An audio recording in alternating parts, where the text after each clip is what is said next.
El sol de la pampa se filtraba por los ventanales de la estancia, iluminando un lujo que se sentía como una burla, una jaula de oro y madera tallada. Las sábanas de hilo egipcio todavía guardaban el calor de mi cuerpo, pero la ausencia a mi lado era una herida que no cerraba, un eco constante de la mujer que buscaba sin descanso. Su rostro, grabado a fuego en mi memoria a partir de una única y gastada fotografía, era lo primero que veía al cerrar los ojos y lo último que se desvanecía con la luz del alba. Mi cuerpo ardía con una frustración primitiva, un deseo que no era solo carnal, sino una sed de justicia, una necesidad visceral de encontrarla para reparar el daño que mi apellido le había causado. Si estuvieras en mi lugar, ¿qué habrías hecho? Además, decime desde qué ciudad me estás escuchando. Necesito saber que no estoy solo en esto. Si querés escuchar más historias como esta, suscríbete al canal.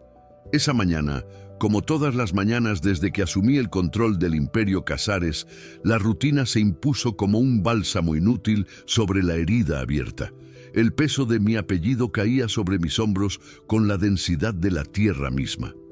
Reuniones, decisiones sobre miles de hectáreas, el futuro de cientos de familias dependiendo de mi firma.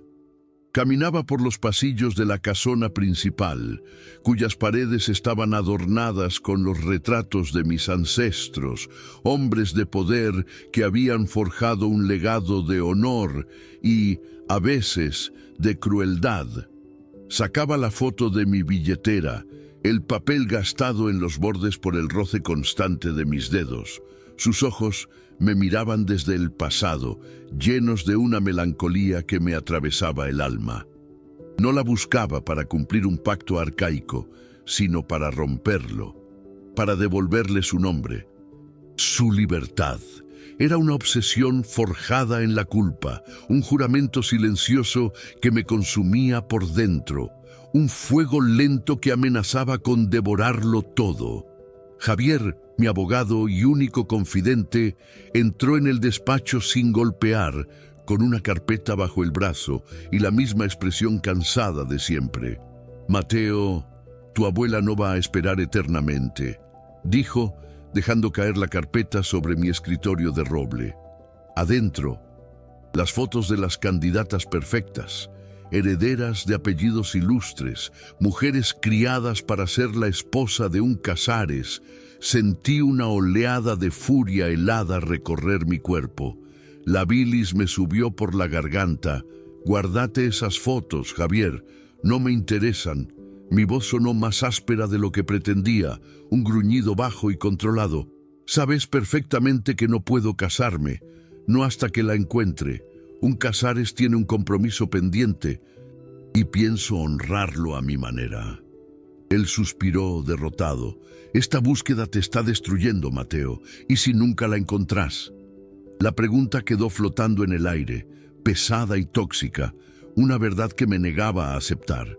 Después de que Javier se fue, el silencio del despacho se volvió denso, casi palpable.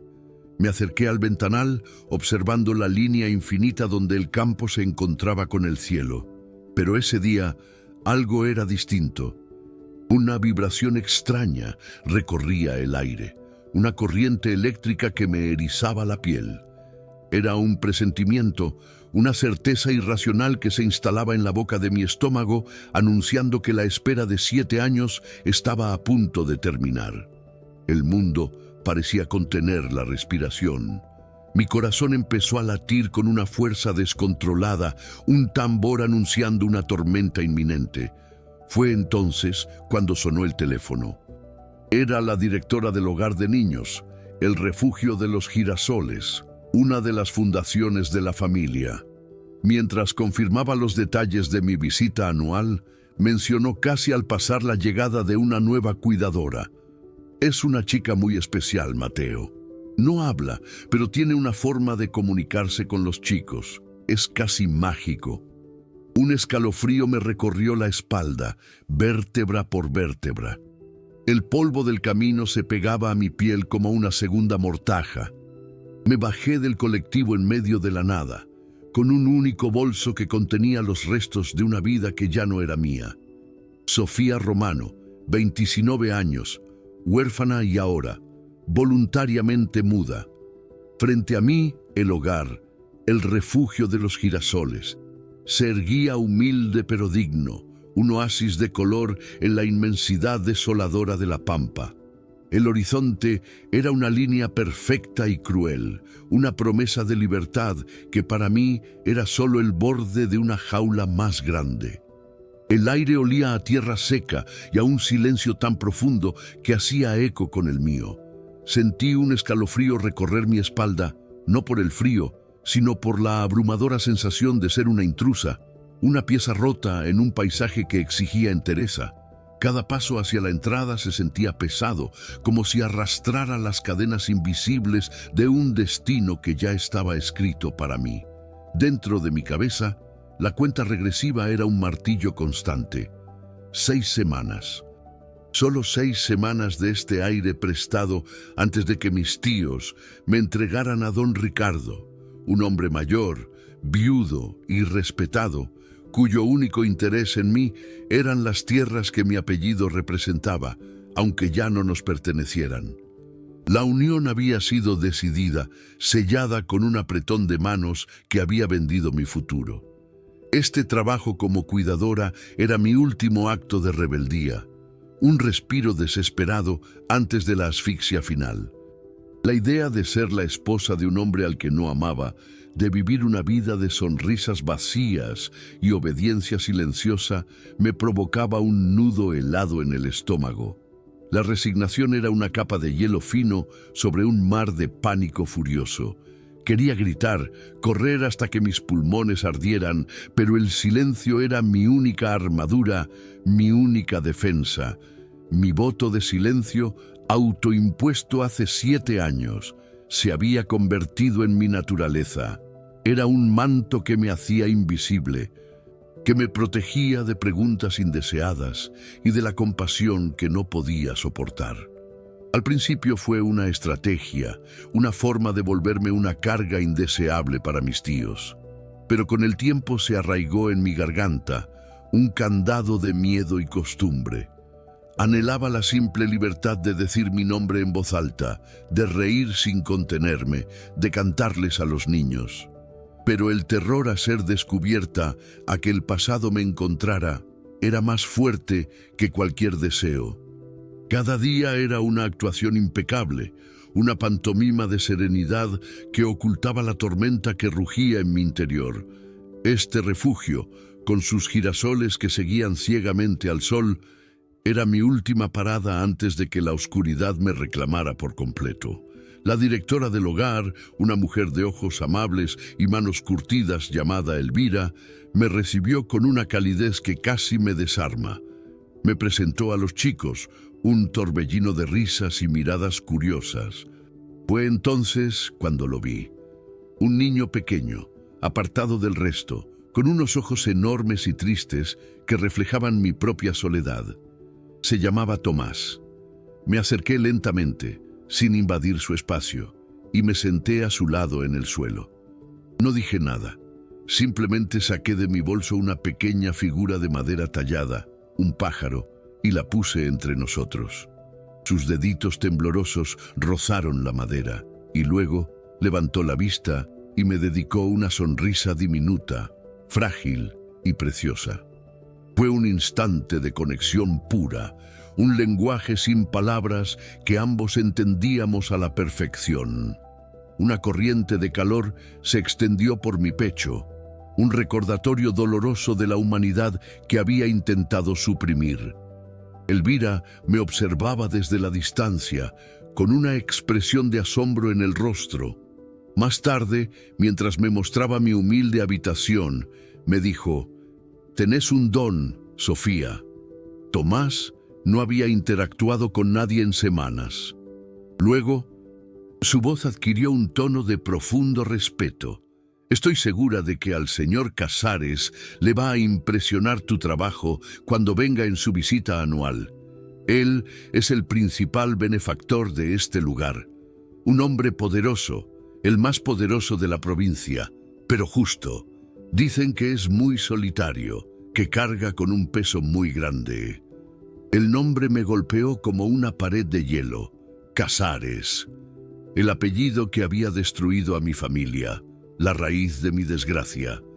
El aire se me escapó de los pulmones en un silbido mudo. Un pánico helado y visceral se apoderó de mí, congelando cada músculo. Debía mantenerme oculta, debía ser una sombra. Esa noche, acostada en la cama estrecha, el sonido del viento barriendo la llanura parecía susurrar su nombre. Casares. Miré por la ventana hacia la oscuridad infinita, un mar negro salpicado por el brillo lejano de miles de estrellas. La inmensidad que antes me había parecido una jaula, ahora se sentía como su dominio personal. Un tablero de juego donde él era el rey y yo un peón insignificante tratando de esconderse. ¿Cómo podía evitar al hombre que era dueño del suelo bajo mis pies, del aire que llenaba mis pulmones? La sensación de inevitabilidad era aplastante, una certeza fría y pesada que se asentó en el fondo de mi alma. No importaba cuánto corriera o cuán profundo fuera mi silencio, el destino, con una crueldad irónica, me estaba llevando directamente a la boca del lobo que había pasado 7 años tratando de eludir. La colisión era inminente. El día de su anunciada visita llegó con un sol implacable que blanqueaba el horizonte y hacía vibrar el aire sobre la tierra reseca. Intenté perderme en mis tareas, convertirme en una pieza más del paisaje, una sombra silenciosa moviéndose entre los girasoles del jardín. Estaba arrodillada, hundiendo mis manos en la tierra fresca, cuando una quietud antinatural se apoderó del patio. Los juegos de los niños se detuvieron, sus risas quedaron suspendidas en el aire. Levanté la vista, siguiendo sus miradas, y entonces lo vi. A unos 30 o 40 metros, de espaldas a mí, conversaba con Elvira. No podía distinguir sus rasgos, solo una silueta imponente, recortada contra el cielo infinito. Era alto, de hombros anchos que hablaban de una fuerza contenida. Una presencia que dominaba el espacio sin esfuerzo, como si la pampa entera le perteneciera. Cada gesto era medido, económico, pero cargado de una autoridad innegable que me hizo sentir diminuta, expuesta. Una reacción violenta e inexplicable me sacudió desde la médula. Un calor ajeno, denso y sofocante, comenzó a trepar por mi nuca, extendiéndose por mis mejillas como una fiebre repentina. Mi corazón, esa máquina silenciosa y controlada, se desbocó, martillando contra mis costillas con una furia primitiva que me robó el aliento. Sentí un hormigueo eléctrico en la punta de los dedos, como si la tierra bajo mis manos hubiera cobrado vida y me estuviera transmitiendo una corriente desconocida. Mi piel entera pareció despertar de un largo letargo, cada poro erizado, cada terminación nerviosa vibrando con una alerta que no entendía. Era una conciencia corporal abrumadora, una respuesta animal a un depredador que mi mente aún no había procesado. Mi cuerpo lo había reconocido antes que yo, y su reacción era de una entrega y un pánico absolutamente aterradores. Una traición visceral a 7 años de control absoluto. La vergüenza me inundó como una marea helada, apagando el fuego inicial con un golpe brutal de realidad. ¿Qué me pasaba? ¿Cómo podía mi cuerpo reaccionar de esa manera ante la simple silueta de un desconocido? La imagen de don Ricardo, el hombre con el que mis tíos habían sellado mi destino, apareció en mi mente, borrosa y sin importancia, lo que solo aumentó mi autodesprecio. Yo no era libre, no tenía derecho a sentir esto. Este torbellino de sensaciones era una debilidad peligrosa, una grieta en la armadura que con tanto esmero había construido. Tenía que controlarme, que sofocar esa chispa antes de que se convirtiera en un incendio que devorara mi precaria seguridad. Apreté los puños, clavándome las uñas en las palmas. anclándome al dolor físico. Cuando volví a levantar la vista, con la determinación de ignorarlo, él ya no estaba. Se había desvanecido, dejando solo el eco de su presencia y un caos devastador en mi interior. Horas más tarde, el sol caía tiñendo el cielo de naranjas y violetas. Caminaba por el pasillo interior de la casona, buscando un poco de paz en la penumbra fresca, cuando un sonido me detuvo en seco. Provenía del despacho de Elvira, cuya puerta estaba apenas entreabierta. Era una voz de hombre, una voz que nunca antes había escuchado, pero que resonó dentro de mí con la familiaridad de un recuerdo olvidado. Era grave y profunda, con un timbre aterciopelado que parecía envolver cada palabra en una capa de calma y autoridad. No hablaba fuerte, pero su cadencia tenía un peso, una resonancia que llenaba el silencio del corredor y se filtraba directamente en mis huesos. Me quedé inmóvil, prisionera de ese sonido, con la mano a medio camino de la pared, incapaz de avanzar o retroceder. Era la voz del hombre del patio. No tenía pruebas, pero lo sabía con una certeza absoluta y aterradora. El impacto fue 1000 veces más devastador que su imagen.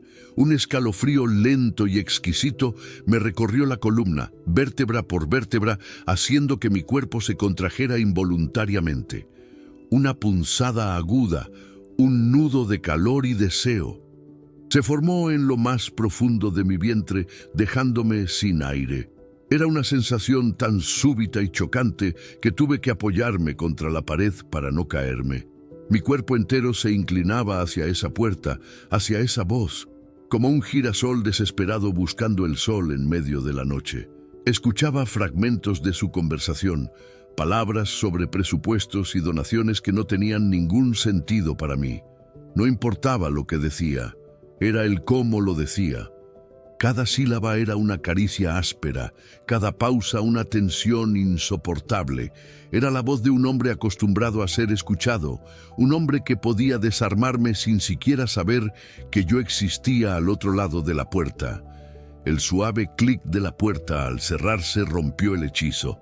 El silencio que cayó después fue pesado, acusador. Me quedé temblando, con la frente apoyada contra la pared fría, procesando la magnitud de mi reacción. El pánico, esta vez, era puro y sin diluir. Ese hombre, ese completo extraño, con solo una silueta y el timbre de su voz, había demolido las murallas que me había costado 7 años levantar. Había despertado algo en mí, algo dormido y peligroso que amenazaba con destruir mi frágil plan de supervivencia. La necesidad de huir, de esconderme de él, se convirtió en un mandato físico, una urgencia desesperada. Me juré a mí misma que lo evitaría a toda costa, que me volvería más invisible que nunca. Una sombra entre las sombras, pero el destino, con su ironía cruel, ya había comenzado a tejer sus hilos, acercándome inexorablemente al centro mismo del fuego que tanto temía. Los días se convirtieron en una danza de sombras y silencios calculados. Habían pasado 2 semanas. Solo quedaban 4 para mi boda. 4 semanas antes de que mi vida se extinguiera por completo. Me había aprendido sus horarios con una precisión de cazadora acorralada, mapeando sus visitas al hogar como si mi supervivencia dependiera de ello, porque de hecho lo hacía. Sabía que llegaba los martes por la mañana y los jueves por la tarde. En esos momentos, yo me convertía en un fantasma, una presencia etérea en el jardín más alejado o en la lavandería del sótano, siempre con la excusa de una tarea urgente.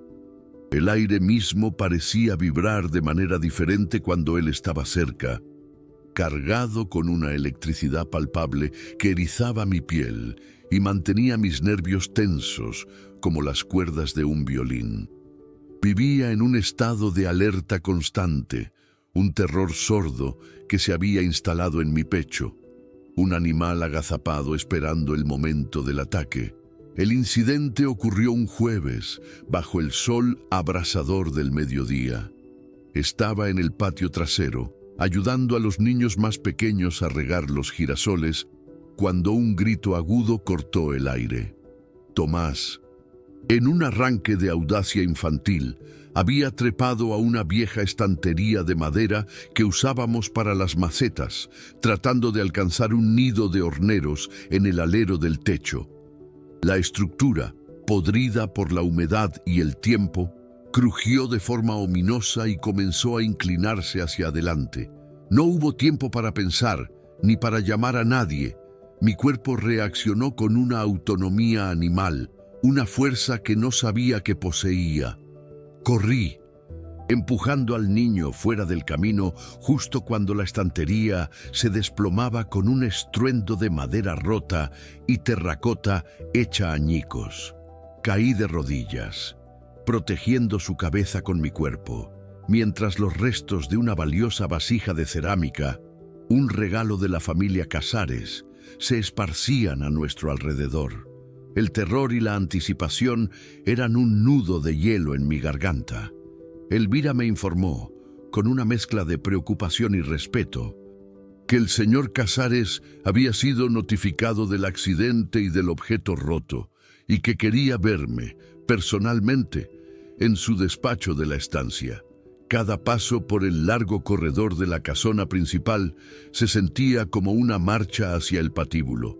Mis pies descalzos sobre las baldosas frías no hacían ruido, pero mi corazón martillaba contra mis costillas con la fuerza de un tambor de guerra, un sonido que temía que él pudiera escuchar a través de las paredes. Intentaba desesperadamente reconstruir mis defensas, recordar las razones de mi silencio, la necesidad de ser invisible. Pero mi cuerpo era un traidor. Mis manos temblaban incontrolablemente, mi respiración era superficial y entrecortada, y una corriente de calor y pánico líquido recorría mis venas, preparándome para una colisión que sabía, en lo más profundo de mi ser, que lo cambiaría todo.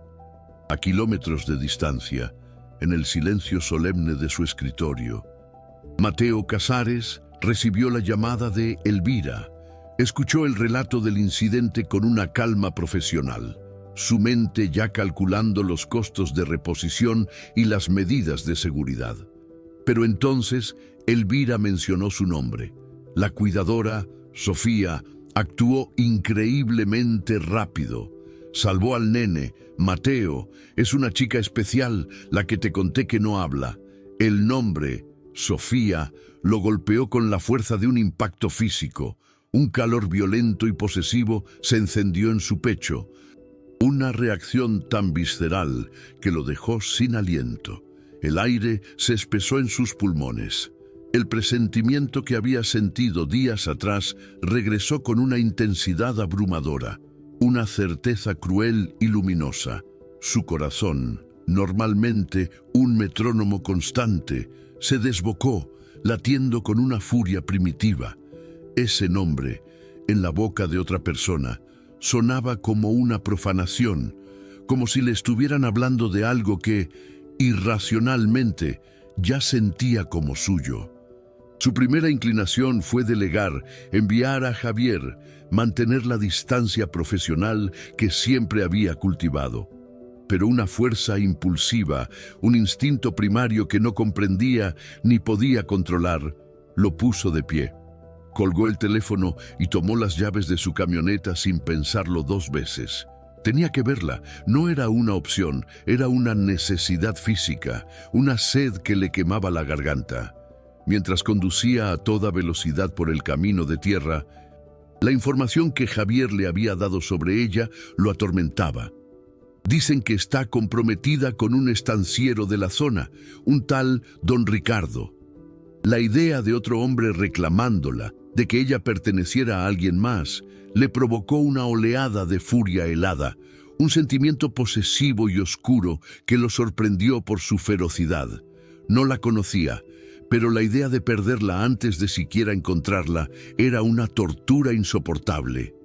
Tenía que saber quién era esa mujer. Llegó a la casona del hogar en un torbellino de polvo y urgencia. La vio de inmediato, de espaldas a él, esperando frente a la puerta de la biblioteca que usaba como oficina temporal. La luz del atardecer que se filtraba por un ventanal la envolvía en un halo dorado, convirtiéndola en una silueta anónima y a la vez dolorosamente familiar. Su corazón dio un vuelco. Era ella. Lo supo con una claridad devastadora. Dio un paso, abriendo la boca para decir su nombre, para romper 7 años de búsqueda con una sola palabra. Pero justo en ese instante, la puerta se abrió de golpe y Tomás, con los ojos llenos de lágrimas, salió corriendo y se abrazó a las piernas de Sofía con una fuerza desesperada. El momento se hizo añicos. El aire, cargado de una tensión eléctrica, se llenó con el sollozo de un niño. El encuentro visual, el reconocimiento completo, quedó suspendido, pospuesto por un acto de pura necesidad infantil. Ambos sintieron la interrupción como una descarga. Para ella fue un respiro agónico, un segundo más de vida antes de la sentencia. El cuerpo de Sofía se relajó imperceptiblemente mientras se arrodillaba para consolar al niño, escondiendo su rostro en su pelo, agradeciendo la excusa para no tener que mirarlo. Para él fue una frustración afilada, un obstáculo que solo intensificó la urgencia que ardía en sus entrañas. Elvira apareció un instante después, pidiendo disculpas y llevándose a Tomás de la mano. El corredor quedó en silencio otra vez, un silencio pesado, denso, cargado de todo lo no dicho durante 7 largos años. La interrupción había terminado. Ya no había niños, ni excusas, ni lugares donde esconderse. Estaban solos, a 1 metro de distancia, con la puerta de la biblioteca abierta como una invitación o una trampa. El momento, ahora sí, era inevitable. La colisión era inminente. El silencio que dejó la partida de Elvira y el niño fue un vacío denso, una presión en los oídos que magnificaba el latido desbocado de mi propio corazón. Y entonces, ella levantó la cabeza.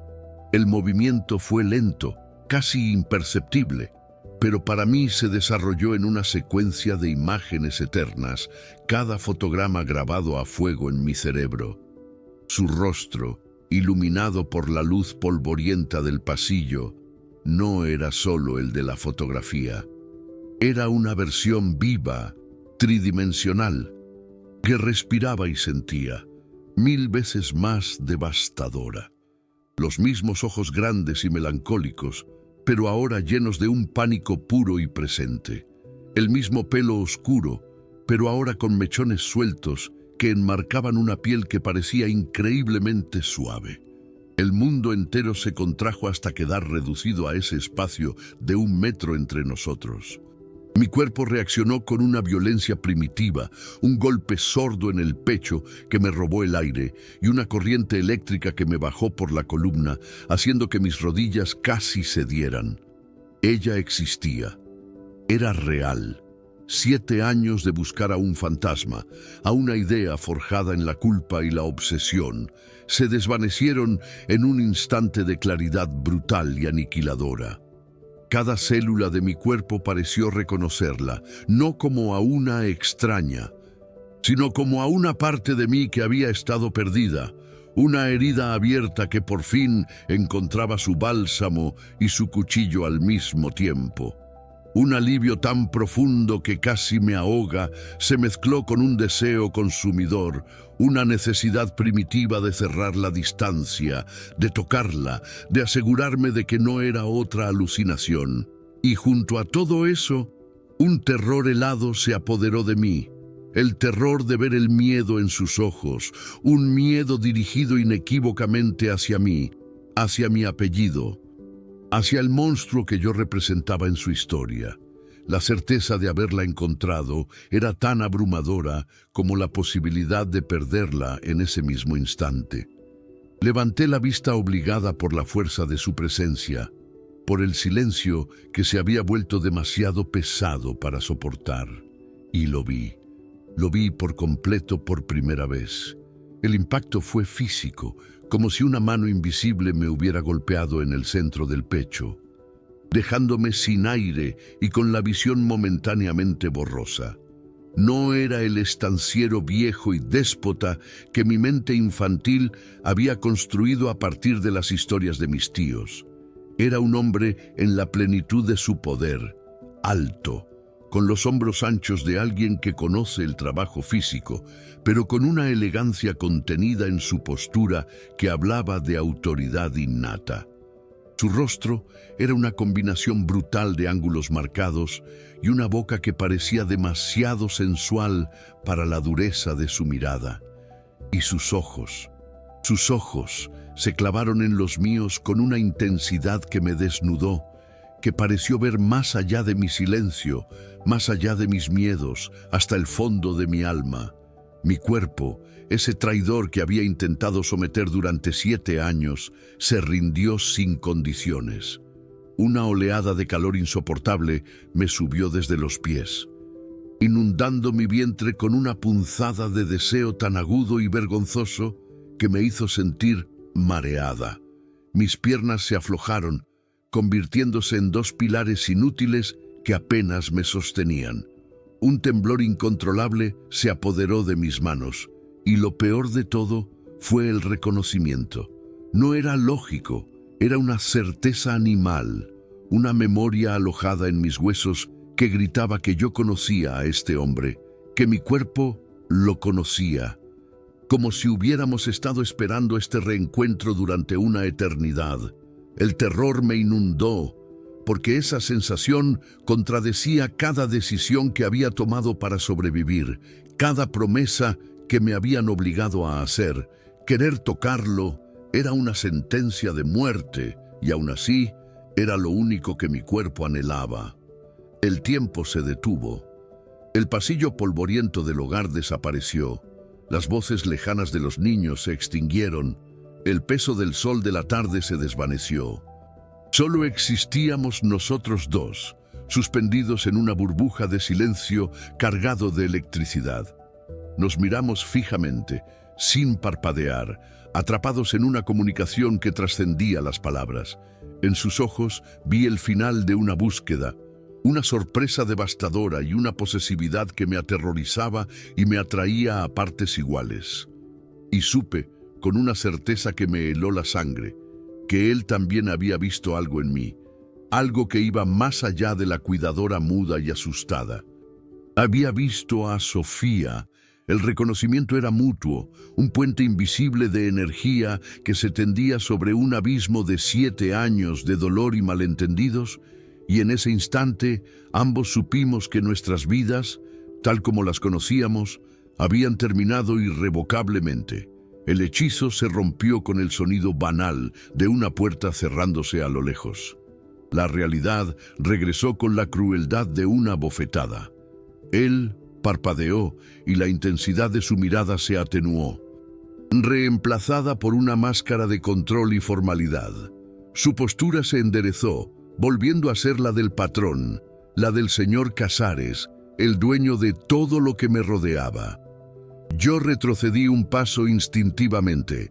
El contacto con la pared fría a mi espalda fue un ancla dolorosa que me recordó quién era yo.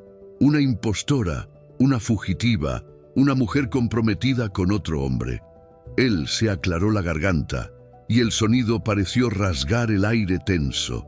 «Señorita Romano», dijo, y su voz, esa misma voz profunda que me había desarmado días atrás, ahora sonaba distante, formal, casi un insulto después de la intimidad silenciosa que acabábamos de compartir. La distancia entre nosotros volvía a ser un abismo, pero ahora ambos éramos conscientes del cable de alta tensión que lo cruzaba. «Pase, por favor». Mi voz sonó extraña en el silencio opresivo de la biblioteca, demasiado formal, demasiado controlada. Ella entró sin hacer ruido, una sombra que parecía absorber la luz en lugar de reflejarla. Se detuvo a una distancia respetuosa, con las manos entrelazadas frente a ella, una imagen de sumisión que me provocó una oleada de furia impotente. Saqué una pequeña pizarra y una tiza del cajón, empujándolas sobre el escritorio. Elvira me dijo lo que pasó con el niño y, La vasija. Ella asintió, sin mirarme a los ojos. Tomó la tiza con dedos temblorosos y escribió: «Fue mi culpa. Lo pagaré». La caligrafía era elegante, decidida, una contradicción a su aparente fragilidad. Sentí un nudo en la garganta. No va a pagar nada. Y no está despedida. Su prioridad era el niño. Hizo lo correcto. Levantó la vista y por primera vez vi sorpresa pura en sus ojos. Una grieta en su máscara de miedo. Una pregunta silenciosa que no me atreví a responder. ¿Por qué? Porque no podía dejarla ir. Mi decisión de mantenerla en el hogar cambió las reglas del juego.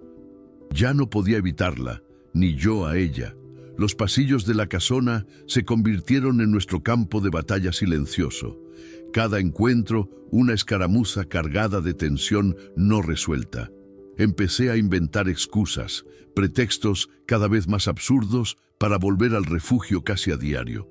Una revisión de las cañerías, la entrega personal de una donación de libros, una consulta sobre el menú de los chicos.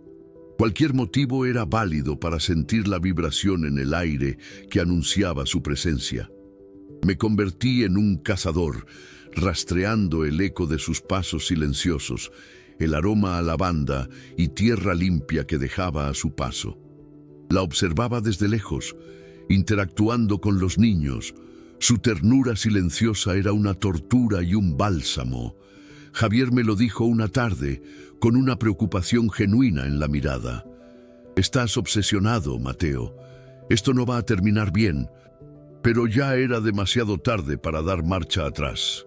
Mi cuerpo se había convertido en un campo de minas, y su proximidad era la bota que amenazaba con detonarlo todo. Cada vez que lo sentía cerca, antes incluso de verlo, una alarma interna se disparaba. Mi piel se erizaba, una corriente eléctrica recorriendo mi nuca. Mi respiración, normalmente controlada, se volvía superficial, traicionera, como si mis pulmones se negaran a recibir el mismo aire que él respiraba. Mis pensamientos, mi fortaleza, se fragmentaban en un caos de sensaciones y miedos. La resolución de mantenerme alejada, de ser invisible, se derretía como cera bajo el calor de su mirada. Era una traición física, una rendición de cada célula de mi ser a una fuerza que no entendía y que me aterrorizaba. Él era el enemigo, el apellido que había destruido mi vida. Pero mi cuerpo, este estúpido y desleal conjunto de carne y hueso, solo sentía el tirón magnético.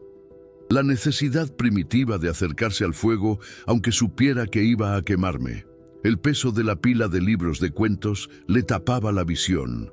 Cada paso era un acto de fe ciega, un escalón traicionero que nunca vio venir. El mundo se inclinó violentamente, pero en lugar del golpe seco contra el suelo de madera, sintió el impacto firme y cálido de su cuerpo deteniendo su caída. Sus manos se encontraron en un instante caótico, la de él cubriendo la suya sobre el lomo de un libro viejo. No fue un simple roce, fue una colisión de universos. Una descarga eléctrica, blanca y cegadora, le subió por el brazo, estallando en su pecho con la fuerza de un rayo. El aire se solidificó en sus pulmones, se quedaron congelados, un instante eterno, sus pieles quemando a través del cuero gastado del libro. El tiempo se detuvo, suspendido en el punto exacto donde sus dedos se tocaban, marcándola con un fuego invisible. Horas después, en la soledad de su habitación, todavía sentía el calor de su mano, una marca fantasma que ardía con una promesa y una amenaza. La carta llegó un martes por la mañana con el sello del correo del pueblo vecino. El sobre amarillento y la letra angulosa de mi tío me provocaron una náusea helada. No necesitaba abrirla para saber su contenido. Era un recordatorio, una soga que se tensaba alrededor de mi cuello. Don Ricardo estaba perdiendo la paciencia. La boda, fijada para dentro de menos de un mes, no podía posponerse más. Mis tíos me advertían que, si no volvía por mi propia voluntad, Vendrían a buscarme. El pánico me cerró la garganta, un terror puro y visceral que me dejó temblando. El refugio, mi santuario, se había convertido en una trampa. Cada risa de los niños, cada rayo de sol filtrándose por la ventana. Se sentía como un tiempo prestado que se agotaba a una velocidad vertiginosa. El mundo exterior, con sus pactos y sus deudas, estaba golpeando a la puerta, y yo estaba atrapada entre un destino que no quería y un hombre que no debía querer. La encontré, Javier. Es ella. Las palabras salieron de mi boca como un vapor denso en el aire frío de mi despacho. Mi amigo dejó de revolver los papeles y me miró, sus ojos reflejando una mezcla de alivio y profunda preocupación. Me pasé las manos por el pelo, una y otra vez, sintiendo el cráneo a punto de estallar. 7 años buscándola, y ahora que está ahí, a metros de mi casa, no puedo hacer nada. No puedo acercarme, no puedo hablarle. Mierda, Javier, no puedo ni mirarla sin que entre en pánico. Me levanté y empecé a caminar como un animal enjaulado. Y para colmo, me entero de que sus tíos la prometieron a otro tipo, a un viejo estanciero de la zona. La vendieron. ¿Cómo se supone que la libere si cada vez que me ve, solo ve al monstruo que le robó todo? ¿Cómo le hago entender que vine a devolverle su nombre si mi apellido es la razón por la que lo perdió? Esa noche, la inmensidad de la pampa se sentía como un espejo de mi propia desolación. Apoyé la frente contra el vidrio frío de la ventana, mirando la luna solitaria en un mar de estrellas. El contacto con su mano todavía ardía en mi piel. Un recordatorio constante de la tormenta que se había desatado en mi interior. Nunca había sentido nada parecido por nadie. El respeto forzado por don Ricardo era una brasa muerta. Lo que sentía por Mateo era un incendio forestal, salvaje e incontrolable, y eso me aterraba más que cualquier otra cosa. La culpa me carcomía. Mi familia, a pesar de su crueldad, dependía de esa unión para sobrevivir. Mi sacrificio era el precio de su bienestar, pero el deseo, ese sentimiento egoísta y poderoso, me susurraba al oído que merecía algo más que una vida de obediencia silenciosa. No podía, no debía, pero lo quería. Quería su cercanía, su voz, su toque, con una desesperación que amenazaba con ahogarme. La tormenta estalló sin previo aviso, una furia de viento y agua que sacudió los cimientos de la vieja casona. Un rayo partió un árbol cercano, provocando un corte de luz que sumió el hogar en una oscuridad repentina y absoluta. El caos de los niños asustados nos obligó a movernos rápido, y en la confusión terminamos atrapados juntos en la pequeña despensa, buscando velas. El espacio era minúsculo, nuestros cuerpos casi rozándose en la penumbra. El olor a tierra mojada se mezclaba con su perfume, una combinación embriagadora que me nubló los sentidos. «Está temblando». Su voz fue un susurro grave, tan cerca que sentí la vibración en mi pecho. No estaba preguntando, levantó una mano y, con una lentitud tortuosa, rozó mi mejilla. El contacto fue devastador. Incliné mi rostro hacia su toque, cerrando los ojos. Su otra mano encontró mi cintura, atrayéndome hacia él. Sentí su aliento cálido sobre mis labios, la promesa de un beso que lo cambiaría todo. Y entonces, el grito agudo de Tomás desde el pasillo rompió el hechizo, un cuchillo de realidad en la burbuja perfecta. El golpe seco de la puerta de un auto, un sonido ajeno y violento en la paz del atardecer, fue la primera señal. Luego, las voces, voces ásperas, masculinas, que no pertenecían a este lugar. Mi sangre se convirtió en hielo líquido. Eran ellos, mis tíos. El aire se me escapó de los pulmones en un silbido mudo mientras los veía cruzar el patio, con la determinación de los cobradores de deudas. Uno de ellos me agarró del brazo, su mano un cepo de hierro. «Se acabó el jueguito, Sofía. Don Ricardo te espera». El pánico me cegó, un terror blanco y absoluto. Fue entonces cuando una sombra se interpuso entre nosotros y el sol poniente. Mateo. Su rostro era una máscara de furia contenida, una tormenta a punto de estallar.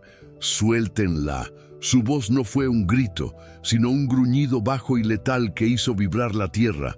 Ahora, la autoridad en su tono era tan absoluta, tan innegable, que la mano de mi tío me soltó como si quemara. Después de echarlos de su propiedad con una amenaza velada que prometía una ruina total y absoluta, no me dio tiempo a escapar. Me siguió hasta el jardín trasero, donde los girasoles moribundos inclinaban sus cabezas en la penumbra. Me acorraló contra el viejo muro de piedra, sus manos a cada lado de mi cabeza, atrapándome. Su cercanía era un infierno, un campo de fuerza que me robaba el aire y la voluntad. «No te vas a ir con ellos», dijo. Y cada palabra era una sentencia. «No lo voy a permitir». Sus ojos ardían con una intensidad que me desnudaba, que quemaba todas mis defensas. «Ahora me vas a mirar, Sofía, y me vas a hablar». Se terminó el silencio. «Decime por qué. Decime por qué dejas que te traten como a un animal. ¿Por qué te vas a entregar a un hombre que no querés? Háblame, carajo. Necesito escucharte». Su desesperación era un espejo de la mía. Una súplica tan cruda y brutal que rompió algo dentro de mí. Las palabras salieron de mi garganta como fragmentos de vidrio, ásperas por el desuso, quebradas por el llanto que no podía contener. «No puedo», susurré, y el simple sonido de mi propia voz fue un shock. «No entendés. Mi familia. Ellos lo perdieron todo por culpa de la tuya. Este casamiento es lo único que los puede salvar. Es mi deuda». Las lágrimas me quemaban las mejillas. Yo no tengo elección. Nunca la tuve. Levanté la vista, enfrentando su mirada por primera vez sin miedo, solo con una agonía infinita. Y apareciste vos, y me hiciste sentir cosas que no tengo derecho a sentir. Me hiciste desear una libertad que no me puedo permitir. ¿Entendés ahora el infierno que es esto? Cada vez que respirás cerca de mí, me recordás la jaula en la que vivo. No puedo elegirte a vos, no puedo elegir nada. Mi confesión quedó flotando entre nosotros. Una verdad tan dolorosa y desnuda que nos dejó a ambos sin aliento. Él no se movió, solo me miró, y la furia en sus ojos se transformó en un dolor tan profundo que me partió el alma. 7 años, dijo, su voz ahora un murmullo ronco, cargado de una emoción que apenas podía contener. ¿Sabes lo que hice durante 7 años, Sofía? Te busqué. Te busqué en cada pueblo perdido, en cada rostro anónimo. Tenía solo una foto tuya, gastada de tanto mirarla. Acercó su mano a mi rostro, sus dedos temblando al rozar mi piel. Mientras vos te escondías de mi apellido, yo rechazaba a cada mujer que mi familia me ponía enfrente, porque ninguna eras vos. No me importan las deudas, ni los acuerdos, ni el honor de nadie. Lo único que me importa es la mujer que está frente a mí, la que creí que nunca iba a encontrar. No vine a encerrarte, vine a darte la llave, pero tenés que querer usarla. Tenés que elegirme a mí. Su declaración no fue una pregunta, fue un ruego, una entrega total. El mundo se disolvió en ese instante. Sus palabras demolieron la última de mis defensas, y la verdad de lo que sentía por él me golpeó con la fuerza de una marea. Ya no había razones, ni deudas, ni miedos, solo una necesidad abrumadora, una sed que había negado durante demasiado tiempo. Acorté la distancia que nos separaba y lo besé, o él me besó a mí. Fue una colisión, una combustión espontánea de 7 años de soledad y anhelo. Sus labios eran desesperados sobre los míos, reclamando algo que ambos creíamos perdido. Sus manos se enredaron en mi pelo, atrayéndome con una posesividad que debería haberme asustado, pero que se sentía como volver a casa. Era un beso de furia y de alivio, salado por mis lágrimas y ardiente por su deseo. Era el sabor de la libertad y de la condena, todo a la vez. Un reconocimiento absoluto, un pacto sellado en la oscuridad, donde por un momento perfecto fuimos la única verdad en el universo. Nos separamos con la misma brusquedad con la que nos habíamos unido, jadeando, con la realidad cayendo sobre nosotros como una avalancha de piedras frías. El beso lo había cambiado todo y no había cambiado nada. Tengo que volver, dije, y mi propia voz sonó como la de una extraña. Tengo que terminar esto, a mi manera. El dolor en su rostro fue casi insoportable. Pero asintió, entendiendo la batalla que debía librar sola. Esto no se terminó, Sofía. Su mano encontró la mía, apretándola con una fuerza que era una promesa. Voy a estar esperando, pero no voy a esperar mucho. Me soltó, y darme la vuelta, alejarme de él, fue el acto más difícil de mi vida. Cada paso era un desgarro. Él no me perdería. Lo sabía. Y yo ya no estaba segura de querer cumplir con mi deber. La guerra acababa de empezar. Y el campo de batalla era mi propio corazón. El enfrentamiento final era inevitable. El viaje de regreso fue un desgarro silencioso. Cada kilómetro que me alejaba del refugio era una herida que se abría más en mi pecho. Me senté en el asiento trasero del auto de mis tíos, una prisionera dócil en su camino al matadero, con la mirada perdida en la llanura que huía hacia atrás. El último recuerdo que me aferraba era el rostro de Tomás, sus pequeños dedos aferrados a mi falda, sus ojos inundados en un llanto mudo que era un espejo del mío. «No te vayas, Sophie», había suplicado con un hilo de voz, y esa súplica se repetía en mi cabeza como un eco infinito, una tortura. Tuve que desprenderme de su abrazo con una delicadeza que me costó el alma. Dejarlo a él, dejar a los otros niños, era como arrancarme una parte de mí que acababa de descubrir. Mi corazón estaba hecho añicos, pero mi rostro permanecía impasible. Una máscara de resignación que había perfeccionado durante años. Iba a cumplir mi palabra, a pagar mi deuda, aunque el precio fuera mi propia vida. La vi irse desde el ventanal de mi despacho, una silueta diminuta dentro de un auto que levantaba una nube de polvo, borrándola del paisaje como si nunca hubiera existido. En ese momento, el mundo perdió su color, su sonido, su sentido.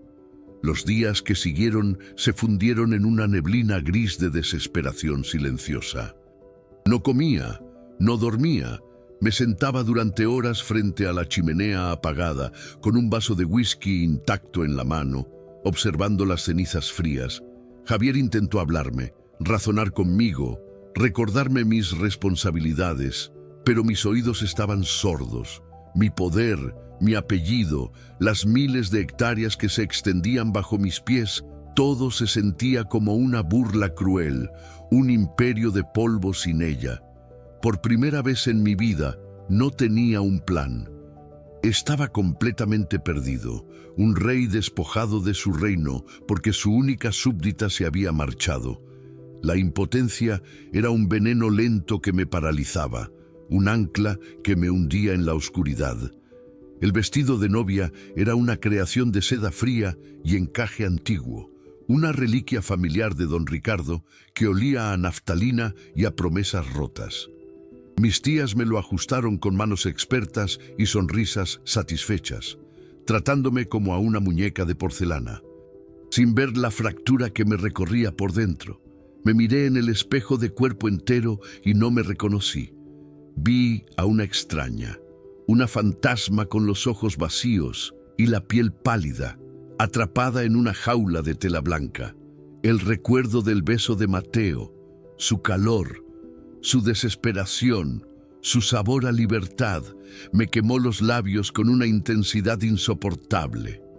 Una náusea helada me subió por la garganta. Estaba cometiendo un error terrible, un suicidio en cámara lenta. Estaba cambiando un infierno por otro, Una vida de silencio por una vida de mentiras. Y por primera vez, una idea radical, egoísta y aterradora floreció en mi mente. ¿Y si elegía por mí?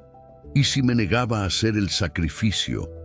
Pero el sonido de la marcha nupcial, comenzando en el jardín, me gritó que ya era tarde. La noche del tercer día, la luna llena se coló por el ventanal, iluminando la fotografía de Sofía que yacía sobre mi escritorio. La tomé en mis manos y una claridad brutal, afilada como un cuchillo, cortó la niebla de mi apatía. Vi sus ojos, no los de la foto, sino los que me habían mirado en el jardín, llenos de un terror que yo mismo había causado y de un deseo que yo había despertado. Y lo entendí. El honor no era cumplir con los pactos de los muertos. El honor era proteger a los vivos. Mi poder no era inútil, era la única herramienta que tenía para salvarla. Vivir sin ella no era una opción. No era vivir, era una lenta putrefacción del alma. Un fuego helado me recorrió las venas, derritiendo la parálisis y forjando una determinación de acero. No me importaba el escándalo, no me importaba mi abuela, no me importaba el apellido Casares. El amor, ese sentimiento que había despreciado por considerarlo una debilidad, era lo único real, era lo único por lo que valía la pena quemarlo todo. Me puse de pie de un salto, derribando la silla. El estruendo hizo que Javier, que dormitaba en un sillón, se despertara sobresaltado. «Prepara la camioneta», le ordené, mi voz sonando extraña, dura, como si viniera de otra persona. Él me miró, vio la locura y la determinación en mis ojos y se interpuso en mi camino. «Mateo, pensalo bien, esto va a destruir la reputación de la familia. Doña Amalia no te lo va a perdonar nunca. Vas a provocar una guerra entre estancias». Lo aparté con una fuerza que no sabía que tenía, mis manos temblando de una furia contenida. «Que se desate la guerra. Entonces, no voy a dejar que se case. No voy a permitir que se entregue a ese viejo para salvar a una familia que la vendió como si fuera ganado. Ella es mía, Javier, y voy a buscar lo que es mío». Ya no había dudas, ni culpas, ni miedos, solo una certeza absoluta. Nada ni nadie iba a detenerme. El sol de la tarde caía sobre los jardines de la estancia de don Ricardo, tiñendo de dorado a los invitados elegantemente vestidos. El aire olía a jazmines y a tragedia inminente. Caminé hacia el altar como una autómata, con el brazo de mi tío aferrado al mío como un grillete. Vi a don Ricardo esperándome, una figura respetable y ajena, con una sonrisa de satisfacción que me revolvió el estómago. Cada paso sobre el césped era una sentencia que me acercaba a mi propia ejecución. El murmullo de los invitados se apagó. La música se detuvo. El sacerdote carraspeó, listo para comenzar la ceremonia que sellaría mi destino para siempre. Cerré los ojos, preparándome para el final, cuando un sonido rompió el silencio solemne. Al principio era un zumbido lejano, pero crecía a cada segundo, convirtiéndose en el rugido furioso y desafiante de un motor que se acercaba a una velocidad demencial, devorando el camino de tierra que llevaba directo al corazón de la fiesta. El cura hablaba, pero sus palabras eran un zumbido sordo y lejano, como el de una mosca atrapada tras un cristal. Yo estaba de pie junto a don Ricardo, envuelta en un vestido blanco que se sentía como una mortaja de seda, con el velo cubriéndome el rostro como una telaraña. El perfume de los jazmines del jardín era tan dulce que resultaba nauseabundo, una fragancia empalagosa para un sacrificio. Sentía cientos de ojos sobre mí, las miradas curiosas y juzgadoras de la alta sociedad de la provincia, todos testigos de mi rendición final. Mi cuerpo estaba presente, pero mi alma se había quedado atrás, en un jardín de girasoles, en los brazos del hombre cuyo beso me había enseñado lo que era la libertad. El nudo en mi garganta era tan apretado que apenas podía respirar. Estaba rota, vacía, una cáscara hueca a punto de pronunciar el sí que sellaría mi condena para siempre, apagando la última chispa de mi ser. Fue entonces cuando el mundo se detuvo. Un rugido mecánico, ajeno a la solemnidad del momento, desgarró el aire. Un sonido de furia y urgencia que creció hasta convertirse en el estruendo de una camioneta devorando el camino de tierra a una velocidad suicida. Se detuvo en una nube de polvo y un chirrido de neumáticos que silenció la música y los murmullos. La puerta se abrió de un golpe y él apareció. Mateo. No el estanciero poderoso, sino un hombre despojado de todo artificio, con la camisa arremangada, el pelo revuelto por el viento y el rostro cubierto por una fina capa de polvo de la pampa. Se quedó inmóvil por un instante, una fuerza de la naturaleza recortada contra el sol del atardecer. El silencio que cayó fue absoluto. El denso, cargado de un escándalo que todos podían saborear, y entonces sus ojos encontraron los míos a través del velo. Y en esa mirada vi el fin de su mundo y el principio del mío. Caminó hacia el altar. No corrió, pero cada paso era una declaración de guerra, una pisada firme y decidida que hacía temblar los cimientos de ese universo de apariencias. Se detuvo a unos metros, ignorando por completo al cura, a mis tíos, a don Ricardo. Su mirada estaba clavada en mí. Una conexión tan intensa que sentí que el velo se incendiaba. Esta boda no va a celebrarse. Su voz no fue un grito, sino un trueno bajo y controlado que resonó en el pecho de cada invitado. Se dirigió a la multitud. Todos ustedes son testigos de un acuerdo de negocios, no de un matrimonio, un pacto de cobardes para robarle la tierra y el nombre a una mujer. Pero se terminó. Luego, sus ojos volvieron a mí y la furia se transformó en una vulnerabilidad que me desarmó. No voy a permitirlo. No me importan sus apellidos ni su honor manchado de codicia. Vine por ella, porque es lo único que importa. El aire explotó en un caos de murmullos y exclamaciones ahogadas. El escándalo era una ola que barría el jardín, cada rostro una máscara de incredulidad y juicio. Mi tío dio un paso al frente con la cara roja de furia. «¡Insolente! ¡No tenés ningún derecho!». Don Ricardo, pálido como un fantasma, apretaba los puños a sus costados, la humillación pública desfigurando sus facciones de hombre respetable. Pero Mateo no se movió. No apartó la vista de mí, creando una burbuja a nuestro alrededor, inmune al veneno de la sociedad que nos rodeaba. Era un príncipe poderoso arrodillándose en público, no con un gesto físico, sino con la entrega total de su reputación, de su futuro, de todo lo que su apellido representaba. Estaba quemando su imperio por mí, frente a todos, sin importarle las cenizas. La presión de cientos de miradas se sentía como un peso físico, pero por primera vez no me aplastaba. Su voz se quebró, perdiendo toda su dureza, convirtiéndose en un ruego dirigido solo a mí. «Sofía», dijo mi nombre, y el sonido fue como agua en el desierto.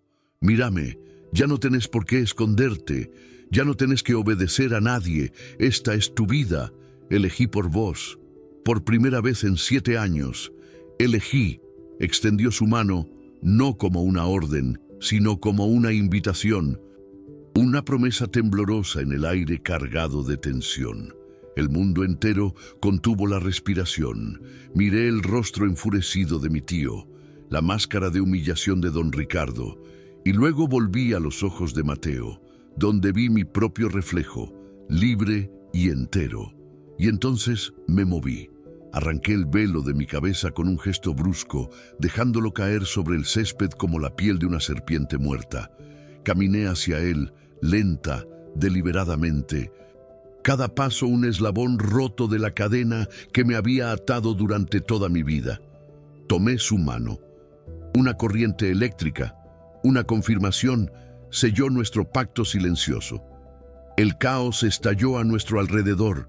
Mi tío gritó mi nombre, una orden desesperada, pero su voz ya no tenía poder sobre mí.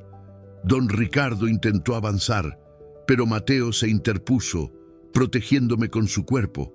«Se terminó», dijo. Su voz era una sentencia final. Sin decir una palabra más, me levantó en sus brazos como si no pesara nada y me llevó a través de la multitud atónita que se abría a nuestro paso como las aguas de un mar embravecido. Mientras la camioneta se alejaba, dejando atrás un torbellino de polvo y reputaciones destrozadas, vi por última vez el rostro de don Ricardo despojado de su máscara de respetabilidad, revelando una frialdad cruel que me heló la sangre.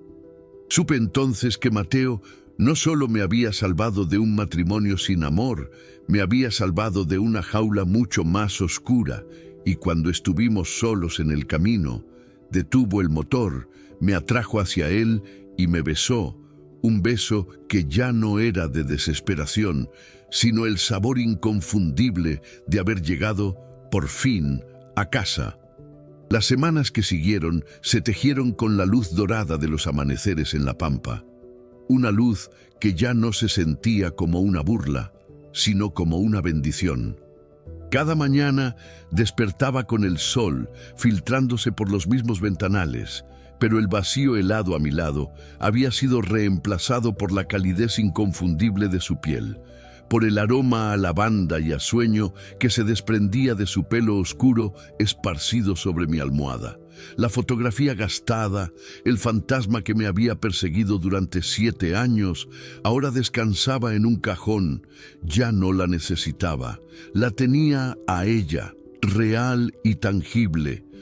Su respiración suave era la única melodía que necesitaba para saber que estaba en casa. El fuego en mis venas ya no era el de la frustración ni el de la culpa, sino el fuego sereno del hogar, una llama constante y nutritiva que me recordaba que cada segundo de esa búsqueda obsesiva había valido la pena, porque me había traído hasta este preciso instante.